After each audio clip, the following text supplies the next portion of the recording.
nó có những rong sò bây giờ phong nhiệt số tuổi ạ. à, Chuyện đấy ta lo nó chè cú cho phong dư nữa ạ. Nên mua canh tù họ chỉ tao ô tô YouTube thì sao có cuộc khen nó ta chỉ có chúng muốn nó khen kể thế cú là có chúng mấy tụ tài khoản ở vô à, là một ô YouTube thì thế cho họ thì cú ở bên tụ chè gà một giờ xin cô đồ tụ nó này ạ. Chè nó cú lọc khen này khi khó kiếm thế nhiên này ạ. Có nên đi phút thế giờ tàu tà lại người đăng ký thế số giờ tàu tà lại chỉ biết là một bật kiếm tiền này ạ. Giờ cú sao tiền bây giờ phong nhiệt số tụi như bao lận đầu thế ta sửa đi cú thứ hai ạ. Nên giờ bao được là rồi nên thế này giờ phong nhiệt bao sẽ họ cụ thể của giờ phong nhiệt thì bây giờ chúng ta bao một cái tờ chúng ta bao rồi ạ. Thì nên là sẽ ra nó nữa giờ là chỉ của phong nhiệt này xa để cho YouTube rồi của ba này bật kiếm tiền này ạ. Thì thấu ổn định chắc là chỉ biết là tao đi nào nữa này biết là cho kho canh này ạ.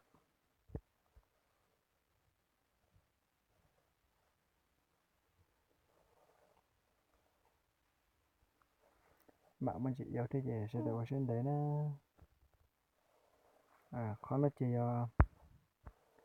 ô đi với hai phiên bản cũ đấy ạ. Không được bật kiếm tiền này không được bật đây là một nhấn tròn được khó nhiều mấy qua tìm hiểu thêm này ạ. Tìm hiểu thêm này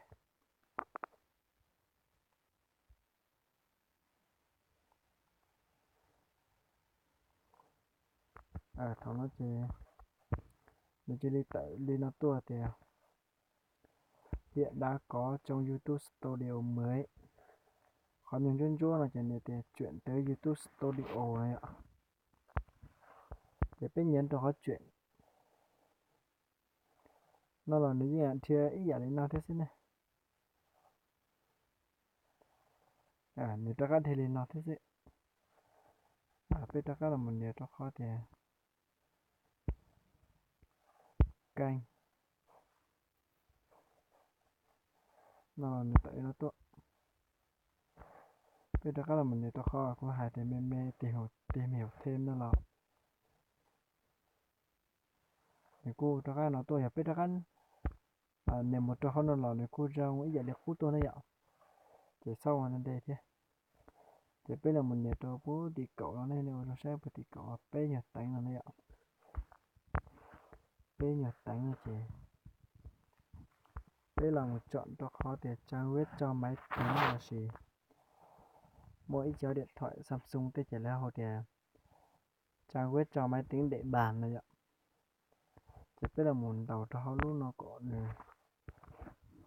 chuyên chua thì nó tôi này còn chuyên chua thì nó tôi mỗi lúc chú về để này ạ.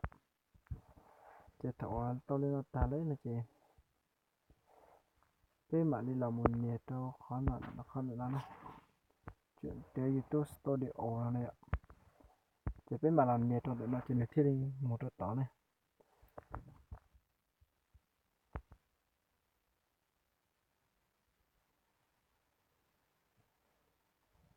nên là nếu tiếp tục chỉ tao một thì gì biết là sẽ tao nó bật thoát lại thì biết là phải để tao nó thoát lại ạ.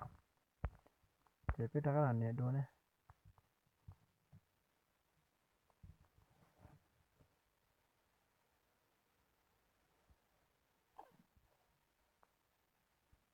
thì biết là nhiệt đua chỉ như thế lên mạng thì lo trong đó ạ. Nên mạng thì lo trong lên nó chỉ thảo nó chỉ biết thế lên mạng một tao này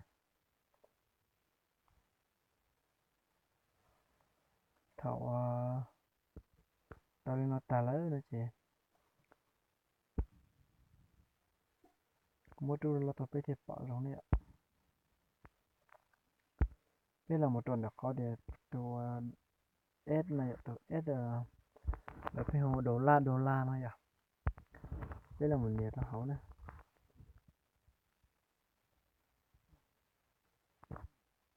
trên tự tôi lên nó đi ạ giá ta lò lố nó mà nè mua blog bữa rồi pe sao mình nè nó chỉ nên mua pe khó xí bây giờ pe khó nó ta nó chỉ khỏi số vậy thì chỉ đi blog vậy thì pe chỉ muốn chơi vậy pe digital là sai tao là sau này nhá chỉ giờ này cho chỉ tao đủ điều kiện luôn nó chỉ nên là bỏ nó nè tới đó nên một giờ bỏ ý rồi thầu là xin mà nên mình thiếu tao tất cả là sai lại giờ đó các tàu thầu này một này tàu số giờ số người đăng ký tàu mà nếu mà đã hiện thị tràn là trong này ạ ở trong này trong đây mà thầu on nó là chỉ tàu mà tập huấn sao tôi nói chuyện để chúng một thì chúng tôi sẽ gửi email cho bạn khi đủ điều kiện này ạ giờ này chỉ hai link đây là gì đây là xin nói chỉ cái thi y này ạ xem lại điều khoản chương trình đối tác nào mà bạn sắp trở thành đối tác của YouTube rồi. Bạn đã chấp nhận các điều khoản của chương trình đối tác YouTube đi ạ. Hoàn tất đã hoàn tất thì sẽ tôi để bây một cuộc khó là tiếc ạ. Đó chỉ cho khó thi on để nó. Đăng ký Arsenal. Tài khoản Arsenal mới khỏi kết nối tài khoản hiện có với kênh của bạn. Bạn cần có tài khoản Arsenal để kiếm tiền và nhận tiền thanh toán ạ. Chỗ khó nói chỉ biết là một nhấn cho khó thì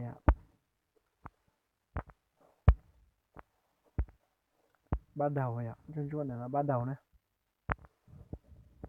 khó nói giờ khó rồi giờ là một khi khi nó khi thế nhiều ạ cô sao tiền mua kênh tổ là chỉ chút chung thuộc bao đó chỉ cho kênh tổ chính chung chơi nó thế sao nó cười ạ thì biết là nhấn cho khó bắt đầu nó này thì khó nó nè thì bước 2 này bạn sẽ được chuyển hướng đến Arsenal hoàn thành bước này nó chỉ bé làm một sai trong đợt nói thì đợt nói ạ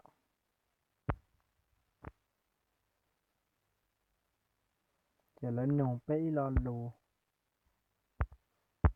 lên nồng bé lo lù nữa bạn đã có tài khoản Arsenal rồi chị đây là một nền cho tôi nhiều mũi tên như dấu đu đu rồi này nền lên nó này thì nền tự tôi này khó thì y thì có tôi đã có tài khoản này ạ nên cho ở trên YouTube là nên cho tiếng một tài khoản này lỗ rồi chị tài khoản Arsenal ít bisa thì nên tiếng một ít trong vấn đề nổi bật cái điểm lại thì nên chỉ liên kết thì tôi có tài khoản là chỉ liên kết vào trong đó hoặc là nên trong vấn đề chỉ tao giàu số người đăng ký số giờ xem tất nhiên nên trong là các họ giàu nên đăng ký tôi Arsenal vấn đề lúc là chỉ nên cô muốn nhớ được có thể có nó thế chứ cho nên mà liên kết ở đây trong vấn đề ở đây tạo đây chúng ta tổng này làm nếu như bật cái điểm bình thường nữa vậy khó thì on là thì không tôi chưa có tài khoản khó thì p nào mà khó thì p này ạ tôi không biết khó là giờ lên cho nên một kiểu cái cha này ạ thì ít thông tin này là chúng tôi sĩ từ tài khoản gì mà để tôi bây giờ chọn lên nó tà lên tôi chưa có tài khoản mà chị em đây là một nhấn cho được khó thì tiếp tục này ạ tiếp tục là một nhấn cho được khó tiếp tục này tiếp tục này một cái sai nên thiết chỉ là tỏ đấy ạ một cái thôi chỉ nên họ là tỏ thế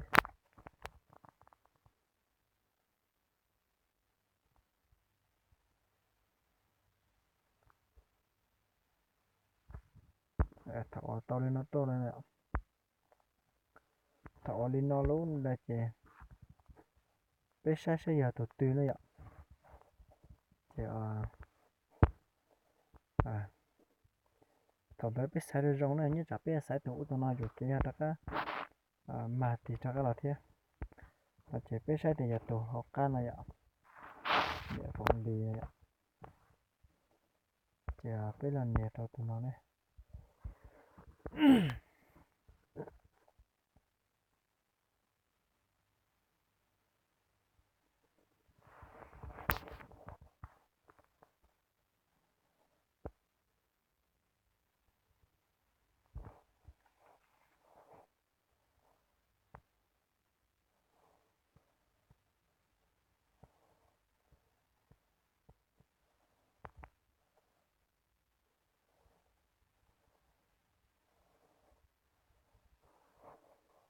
thổi tới nó chỉ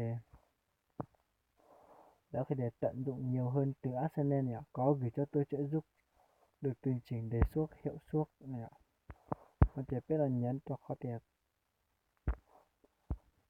thì y này này ạ đầu kia có đu đu lên nó run run lên nó có này ạ PTO chọn quốc gia hoặc lãnh thổ của bạn và lãnh thổ đây ạ có nó mà chọn quốc gia thì chọn nước Việt Nam này đây tao sẽ giờ nó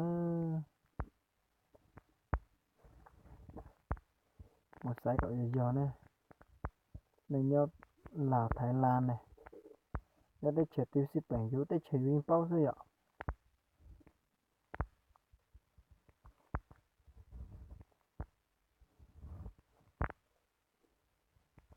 chưa có tàu Việt Nam nữa Việt Nam thế thô mà đồ nữa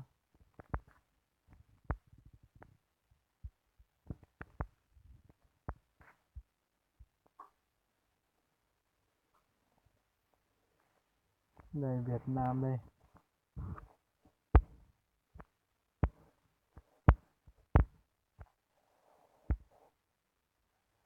Việt Nam nhá sổ to vương quốc Anh nữa này xe rồi này thế này mày là thọ thứ nên niệm mà nên để chân chia lên nó này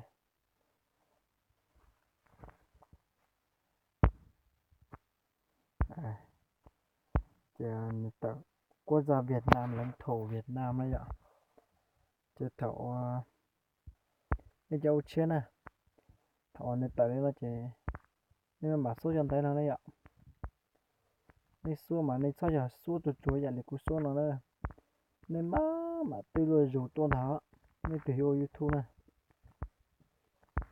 này còn thế đi chỉ dùng cái kho là gì thì dùng là dùng mình chỉ dùng cho cánh giò thì dùng cái nào dùng cho không bây giờ thì có ra video có tải cái lên ít tiền thì chỉ cần cho cánh giò có một số cái vấn đề lấy như chẳng chịu chán này bây giờ thì là cấm này chỉ bu tuần sáng lên vọt rồi nó nên chỉ cỡ lấy cho nguyên tan để nói nữa nên chỉ cỡ lấy cho nguyên tan của cô ta không bên mèo nó chè nên cứ ta được cho sẽ chè nên mà lấy phạt này để đi nhua này để tao ta chỉ có đi tin đấu để cho cô chỉ tự này cho chỉ đọc tư này thì ta nên bây giờ biết là để tao có nhiều meme nữa đấy có nhiều meme nữa này có nhiều nó này có tôi đã đọc và chấp nhận thỏa thuận này ạ nhấn cho con nó run run thôi nó chỉ thọ cái mù tôi đã kho chính sách điều khoản điều kiện ta đó là chỉ đây là một nhấn có thể tạo tài khoản này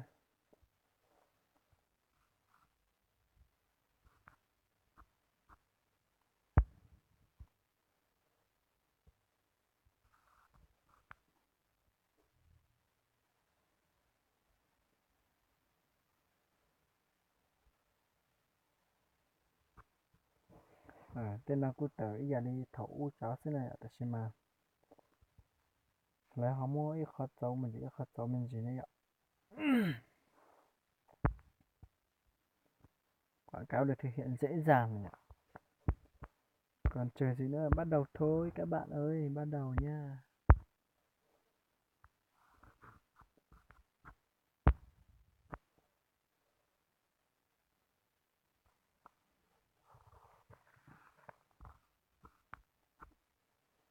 Đấy, chả nó này tới nó tôi này ạ. Tên này, địa phòng Lý Gia này, thành phố Điện Biên này.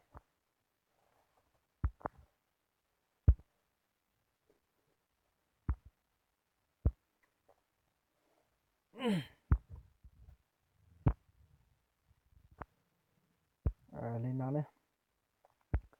Có thể in là chỉ điện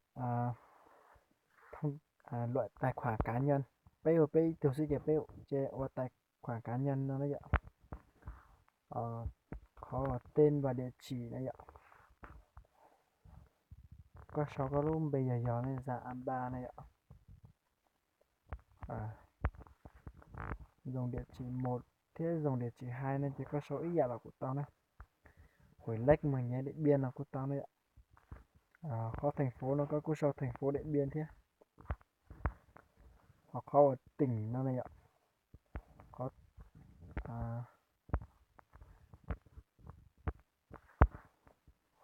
có ở tỉnh nó chỉ có chọn đấy. Có chọn tỏ lúc nhỏ mê mê nó này ạ.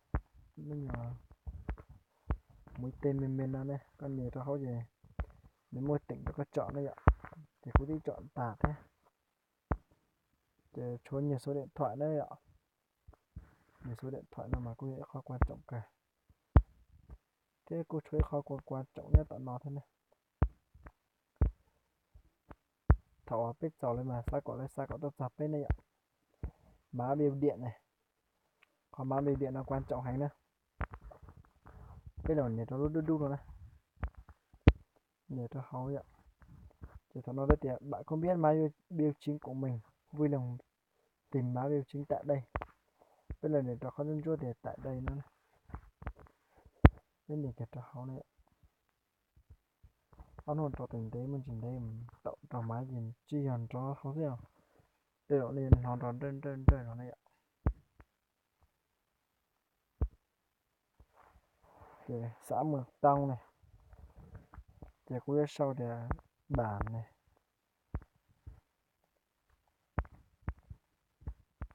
Mường Tong này. Mường Tong. Xã Mường Tong. Nó sẽ được hoạt tại này.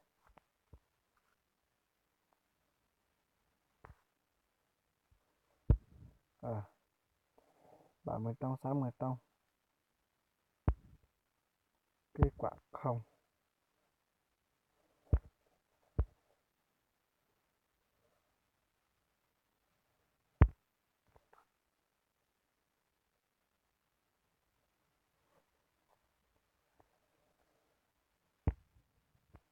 Chỉ biết là để cho nó có biểu cục nó sẽ dùng cái trả nó dạo. Thế dạo như giờ nó nói biểu cục.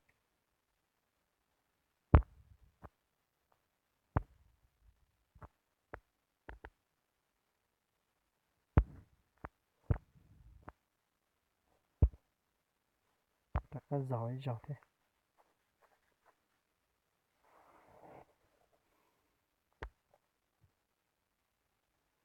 Thì chỉ biết lúc má biểu điện Mường Tong nó cũng đi bao này ạ. Thảo của cô đi về cô đi chan này giờ 384050 này. Bây giờ có gì nhớ gì một tông bả mì này. Hỏi lách cây sạp tên đây chị. Một trâu nậm pan nậm. Pinh tê coi nệ nhậu này ạ. Đến chị ta thì nếu giỏi lên nên sẽ có ra video ta sẽ nệ nhật 384050 này ạ. Cho nên mình giỏi cũng bên đấy thế. Ta sẽ nên sau nên lúc xã này mà như tại lúc bạn lúc xã nhân dền này mà như tại thế này ạ. Chị cũng chỉ lần để kia rồi thế sao thằng bây giờ ít tiền hơn nó chị này là tụ phong gì nhá giờ bây giờ hiện mình nhớ nó sao nhật của má nào này 38 này 4050 thằng nó chuyển chun chua tuổi này ta cũng nhờ mà đến đi bỏ này nhà sai lúc xin mình chua này ạ. Tình trạng mang biểu điện này không được chấp nhận ạ. Nó để chỉ dò dơ nè, nó chỉ tạo cũng nhiệt thành thật chẳng chôn chôn là tốt nhẹ cũng là một nhân cho khó để đến này ạ. Đến này.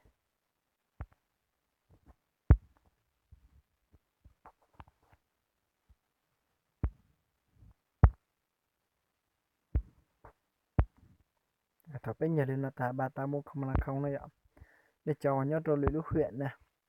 Để sân nhà khả năng này ạ. Chỉ số khó số điện thoại nữa. Số điện thoại là chỉ của chị nào tập phong như ta sẽ nhận số điện thoại đi trả của bạn đi. Cho con điện thoại này.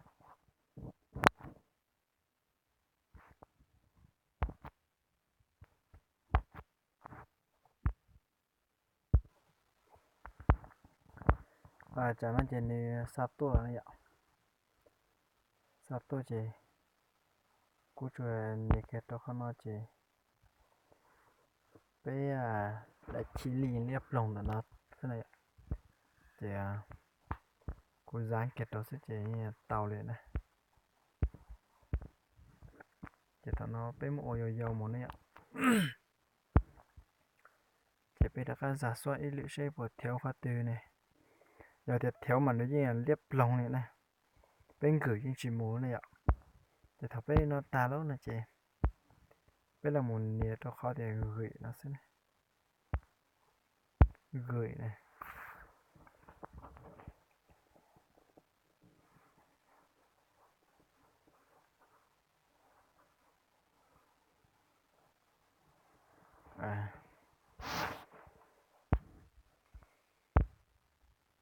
Để nó này ạ.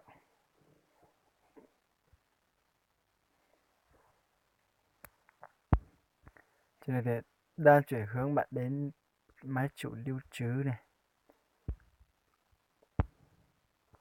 Nó tôi sẽ với bạn từ. Chúng tôi đang chuyển hướng bạn đến máy chủ lưu trữ. Thật tốt tàn này nó gắn thật rồi sao.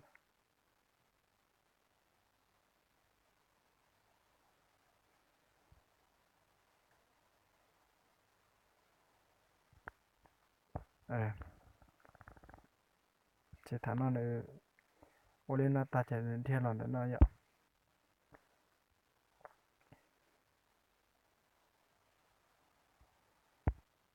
Chỉ có này hạt tiện đang tiến hành nữa.